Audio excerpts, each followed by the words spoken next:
तर भाजपच्या 15 आमदारांनी आतापर्यंत मतदानाचा हक्क बजावलेला आहे। भाजपचे आमदार हे मतदान केंद्रावर दाखल झालेले आहेत आणि चंद्रकांत पाटील, श्वेता महाले, हरिभाऊ बागडे यांनी देखील मतदानाचा हक्क बजावला।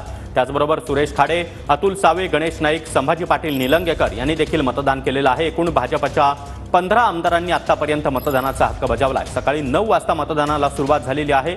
एक आमदार या ठिकाणी पोहोचतोय आणि मतदानाचा हक्क बजावतोय। त्यामध्ये भाजपच्या एकूण 15 आमदारांनी आतापर्यंत मतदानाचा हक्क बजावला आहे।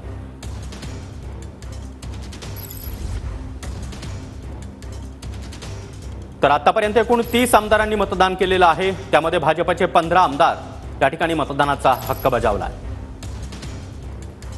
तर सर्वच राजकीय पक्षांचे मिळून एकूण 30 आमदारांनी आतापर्यंत मतदान केलेलं आहे। जवळपास 30 आमदारांकडून आतापर्यंत मतदानाचा हक्क बजावण्यात आलेला आहे। त्यामध्ये भाजपचे एकूण 15 आमदार त्यांनी मतदानाचा हक्क बजावला। तर आतापर्यंत सकाळी 9 वाजल्यापासून जवळपास पाऊण तास होत आलेला आहे आणि या पाऊण तासामध्ये 30 आमदारांनी मतदानाचा हक्क बजावला आहे।